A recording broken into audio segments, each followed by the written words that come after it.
Hello, dreamers. I'm bringing you a midweek mini episode that's kind of a little backstory about the sheriff that was at the center of the Samantha Runyon case that we discussed in episode 5 of California Dreaming. I needed a little extra time this week to catch up on a project I'm working on, but the next full episode will definitely be ready for you August 6th. So for right now, please enjoy this bonus episode, America's Sheriff. Historically, a sheriff was a legal official that was responsible for a shire or a county. The sheriff is a government official with a variety of duties that exist in several countries with ties to England, where the office of sheriff originated. In modern times, the specific combination of legal, political, and ceremonial duties of a sheriff varies greatly from country to country. Today in the United States, a sheriff is an official in a county who is responsible for keeping the peace and enforcing the law. Unlike most officials in law enforcement, the United States sheriffs are usually elected, although many states, including California, have state laws that require a person to possess certain law enforcement qualifications before being able to run for the office. Elective sheriffs are accountable directly to the Constitution of their state, the Constitution of the United States, statutes, and the citizens of their county. The agency headed by a sheriff is commonly referred to as the sheriff's office, not the sheriff's department, which is a common mistake. According to the National Sheriff's Association, a sheriff's advocacy group, there are approximately 3,081 sheriff's offices in the United States. They range in size from very small, with 1 or 2 member forces in sparsely populated rural areas, to large full-service law enforcement agencies such as the Los Angeles County Sheriff's Department, which is the largest sheriff's office and the 7th largest law enforcement agency in the United States, consisting of 16,400 members and 400 reserve deputies. Of the 50 states, 48 have sheriffs. The 2 exceptions are Alaska, which does not have counties, and Connecticut, which has no county governments. Sheriffs are elected to 4-year terms in 42 states, 2-year terms in Arkansas and New Hampshire, 3-year terms in New Jersey, and 6-year terms in Massachusetts. In many rural areas of the United States, particularly in the South, the sheriff has traditionally been viewed as one of any given county's most influential political office holders. Law enforcement officers working for an agency headed by a sheriff are typically titled sheriff's deputies, deputy sheriffs, sheriff's police, or sheriff's officer, and are given these titles when they are deputized by the sheriff, sworn in by the county clerk or county official, and charged with performing all of the duties prescribed to the sheriff by that state's laws. In some states, a sheriff may not necessarily be a sworn peace officer, but merely an elected civilian official lacking police powers who oversees the offices and its sworn peace officers. Law enforcement officers working for such offices may be subdivided and can be titled general deputy or special deputy. In some places in the United States, such as in California's San Bernardino, Riverside, Orange, Sierra, Tulare, and Ventura counties, the sheriff's office also has the responsibility of the coroner's office and is charged with recovering deceased persons within their county and conducting autopsies. The official in charge of these sheriff's departments is usually given the title sheriff coroner, and the officers who perform the functions for these types of departments are typically given the title of deputy sheriff coroner or deputy coroner. The second in command of a sheriff's office is sometimes called an undersheriff or a chief deputy. In some counties, the undersheriff is the warden of the county jail. Most sheriff's offices have law enforcement duties and roles. Although the authority of the sheriff varies from state to state and county to county, a sheriff or their deputies have the power to make arrests or serve before a magistrate or a judge, serve warrants for arrest or order for arrest, and to give tickets or citations. Some states extend this authority to adjacent counties or to the entire state. Many sheriff's offices also perform other functions such as traffic control, animal enforcement, accident investigations, homicide investigations, narcotics investigations, transportation of prisoners, school resource officers, and courthouse security. Larger departments may perform other criminal investigations or engage in other specialized law enforcement activities. Some large departments have aviation capabilities like fixed-winged aircrafts and helicopters, motorcycle units, mounted details, canine units, or water patrols. Many sheriff's departments enlist the aid of local neighborhoods, using a community policing strategy in working to prevent crime. The National Neighborhood Watch Program, sponsored by the National Sheriff's Association, allows civilians and law enforcement officers to cooperate in keeping communities safe. As the trends of a sheriff's law enforcement duties become more extensive and complex, new career opportunities for people with specialized skills are opening up in sheriff's offices around the country. Among the specialties now in demand are underwater diving, piloting, boating, snow skiing, radar technology, communications, computer technology, accounting, emergency medicine, and foreign languages. Sheriffs in the United States generally fall into three broad categories. One is called restrictive service. These deputies provide basic court-related services, such as keeping the county jail, transporting prisoners, providing courthouse security, and other duties with regard to service of process or summonses that are issued by county and state courts.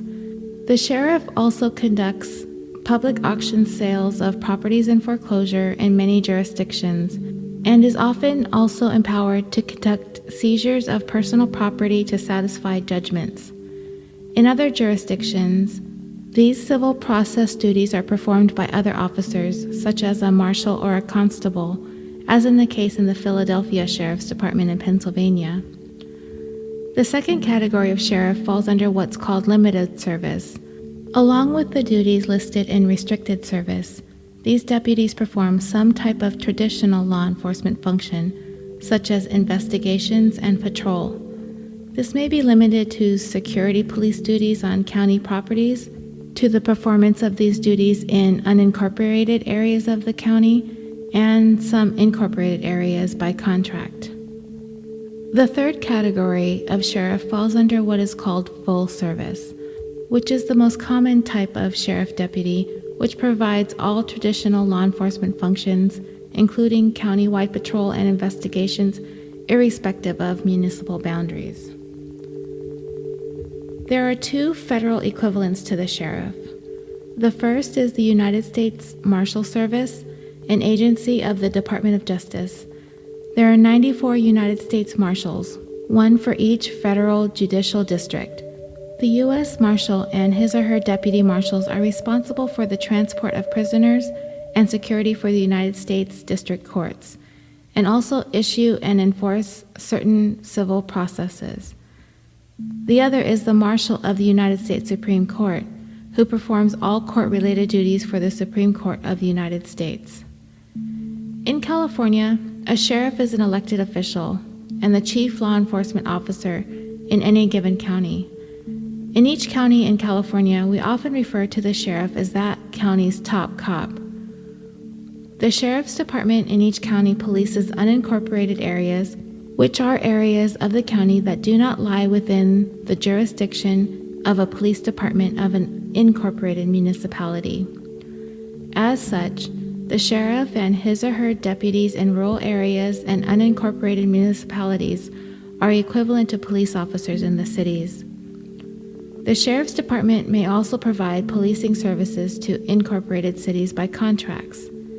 Sheriff's departments in California are also responsible for enforcing criminal law on Native American tribal land, as outlined by Public Law 280 enacted in 1953, which transferred the responsibility of criminal law enforcement on tribal land from the federal government to state government in specific states. All peace officers in California are able to exercise their police powers anywhere in the state, on or off duty, regardless of county or municipal boundaries. Thus, California sheriffs and their deputies have full police powers in incorporated and unincorporated municipalities, outside their own counties, and on state freeways and interstates. Before 2000, there was a constable or marshal in most, but not all, of California's 58 counties. The constable or marshal was responsible for providing bailiffs to the municipal and justice courts for serving criminal and civil processes. During a reorganization of the state judicial system early in the first decade of the 21st century, the roles of constable, marshal, and sheriff were merged, so that California sheriffs assumed the duties of most marshals, and the position of constable was eliminated entirely. The marshal's offices continue to exist in 3 California counties, Shasta, Trinity, and San Benito, where they perform all court security and warrant service functions. The sheriff's county I want to talk a little bit more about today is California's Orange County Sheriff's Department, the 6th largest law enforcement agency in the country, with approximately 2,120 deputy sheriffs. This is the agency that spearheaded the investigation into the kidnapping and murder of Samantha Runyon, the subject of the most recent episode of California Dreaming. The Orange County Sheriff's Department's response to the report of Samantha's abduction was unprecedented, as when I spoke to Samantha's mother, Erin, last week, she even said she hasn't seen anything like it since. It was an incredible search effort from the start. The Sheriff's Department spared no resource in looking for Samantha, and once she was found, everything turned toward searching for her killer. It only took 4 days to find and arrest the suspect in Samantha's case. The sheriff at the time, the county's top cop, was Sheriff Mike Carona. There is quite the interesting backstory when we weave through the years following his rise to national prominence for his no-holds-barred, all-out search for Samantha and her killer. He became a household name. He made the media rounds. He spoke directly to the killer and promised he would bring him to justice. Larry King dubbed Sheriff Carona America's Sheriff. However, as the Samantha Runyon case wove its way through the court system, and a killer was eventually tried, convicted, sentenced to death, and put away to be forgotten on California's death row in San Quentin prison, you would think Sheriff Carona would have gone on to enjoy the rest of his storied career. But it was not to be the case for America's Sheriff. Mike Carona was born May 23, 1955 in Santa Monica, California.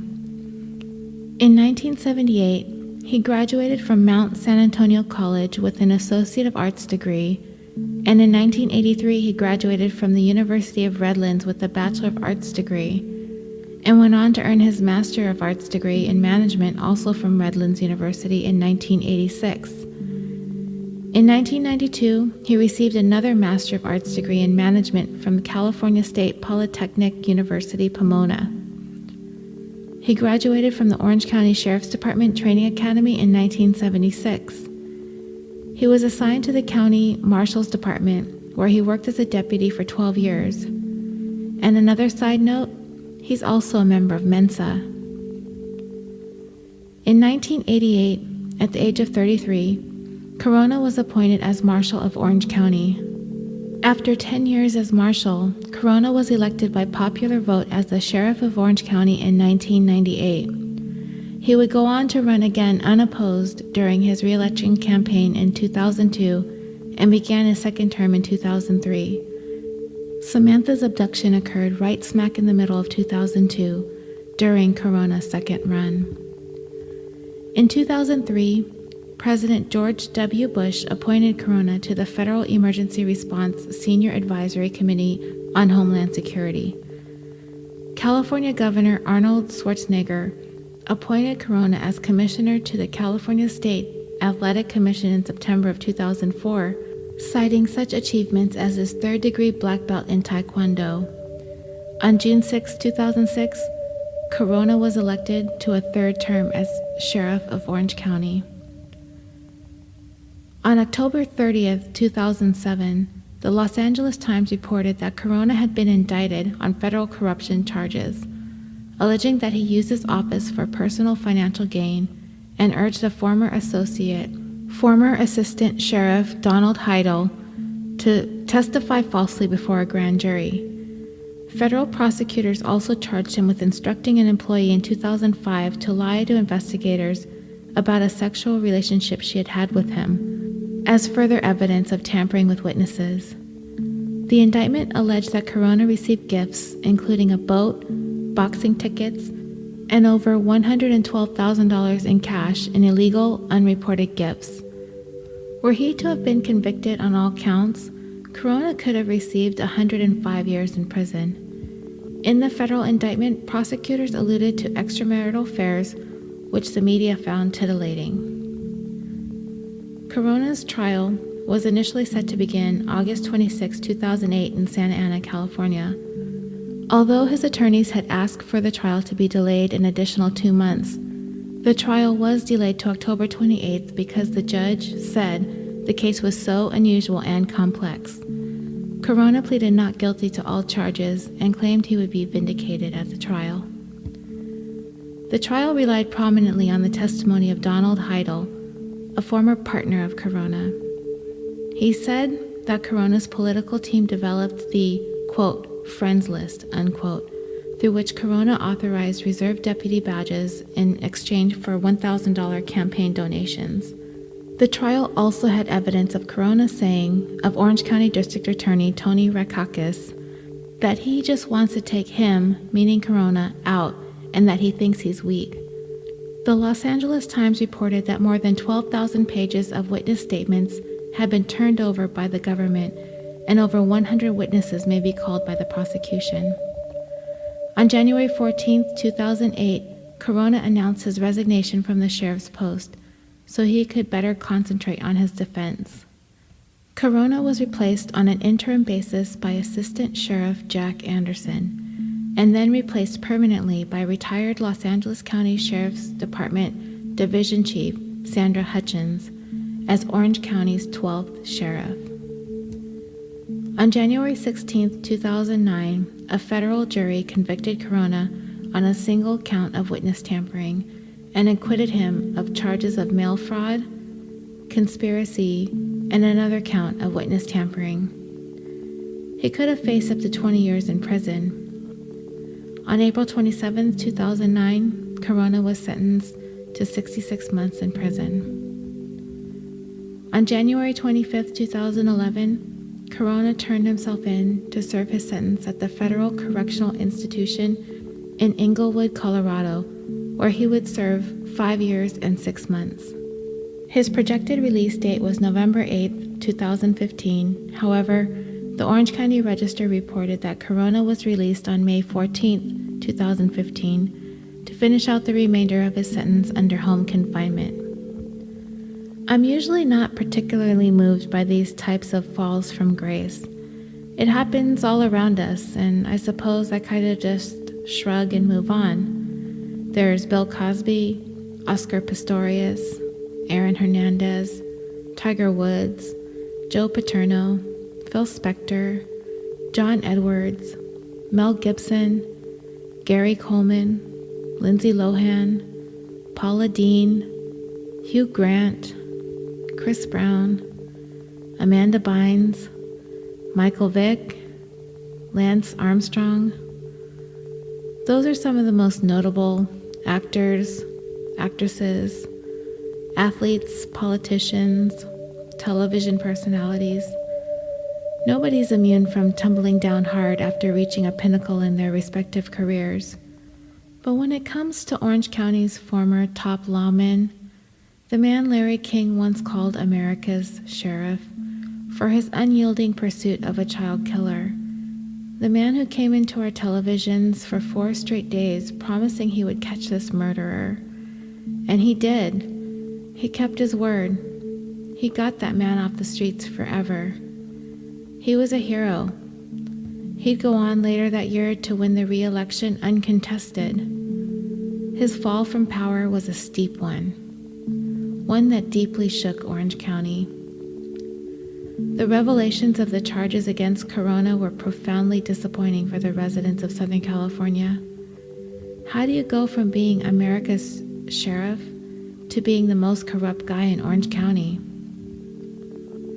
Apparently, once Carona was elected sheriff, he started changing rules, coaxing lawmakers to let him appoint whoever he wanted as assistant sheriffs. One was Don Heidel, a wealthy owner of an auto auction business who Carona put in charge of reserve deputies. Heidel ended up telling federal agents that anyone who contributed $1,000 to Carona's election campaign would get a badge and a weapon permit. Subsequently, one of these supposed reservists was convicted of waving his gun at a group of golfers that he thought were playing too slowly. Another one of Carona's bought reservists pulled his badge in a dispute over a parking space. Heidel resigned in 2004, just before his own teenage son was convicted in a videotaped rape of an unconscious 16-year-old girl in his Newport Beach home. But Heidel chose to remain close to Carona, who federal prosecutors began investigating the same year. The federal case involves a paper trail that prosecutors show Carona had arranged for kickbacks for sending clients to a law firm that included several friends, as well as his mistress, Deborah Hoffman. The indictment against Carona lists gifts to the accused conspirators from Orange County business owners included Cartier watches, Mont Blanc pens, a $2,500 custom suit, and trips to Las Vegas, Lake Tahoe, and Cabo San Lucas. Carona's defense team attempted to have the case thrown out by accusing federal prosecutors of trying to impose an ambiguous federal code of ethics on local elected officials through a vague honest services fraud statute. The motion to dismiss was denied. His defense team also had a tremendous amount of work trying to downplay some of the unsavory things Carona is caught saying in some taped recordings the federal prosecutors had entered as exhibits.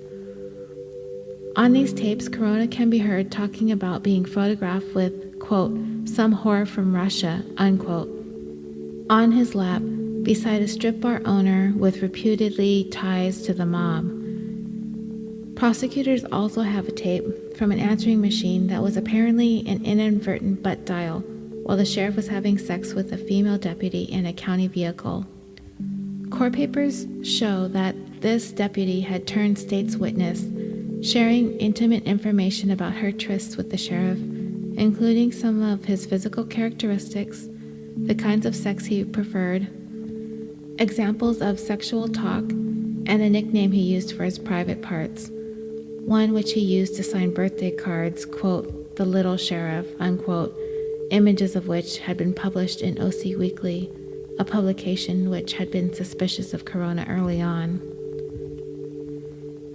As Mike Carona's ordeal in federal prison was coming to an end, another prominent California sheriff found himself entangled in some corruption charges of his own. Former Los Angeles County Sheriff Lee Baca was convicted earlier this year for obstructing a federal investigation into inmate abuse at the Los Angeles County jails.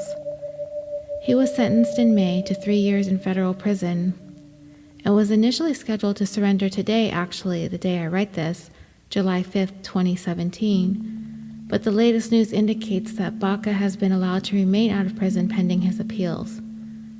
He's 74 years old and is entering the early stages of Alzheimer's. The story of Lee Baca could be a mini episode of its own. As this case against former Sheriff Mike Carona began to unfold, I couldn't help but be a little put off by the whole thing. This was the man, only a couple years back, we lauded as a champion in the search and capture of the person who abducted and killed Samantha. But when you look a little closer at the way her killer was taken down, It truly was a collaborative effort. It was all the officers out there pounding the pavement, the helicopter pilots, the canine handlers, the FBI, Sarah Ann, Samantha's mom, and most importantly, the citizens of Southern California, those who kept their eyes peeled for 4 days while this predator was on the loose. Everyone deserves credit for that, not just Mike Carona. He was just the one who had the most to gain that year, an uncontested re-election. He just happened to be the one who had the most to lose as well. Thank you so much for joining me for this mini episode, America's Sheriff. Do you guys live in a county where your sheriff's been convicted of behaviors unbecoming of the position? Feel free to post any interesting articles in the Facebook group. You can also follow me on Twitter at CaliforniaPod and on Instagram at CaliforniaDreamingPod. As a reminder, California Dreaming has also created a Patreon, and all proceeds for the remainder of July and August will be donated to Aaron Runyon's foundation, The Joyful Child. I also wanted to remind you about the campaign I'm taking part in called 2 Pods a Day. It aims to introduce podcast listeners to 2 independent podcasts every day for the month of August. We hope to give visibility to some of the great indie podcasts that you've probably never heard of. 2 Pods a Day encourages you to listen more, listen indie. Thank you all for listening, and until August 6th, sweet dreams.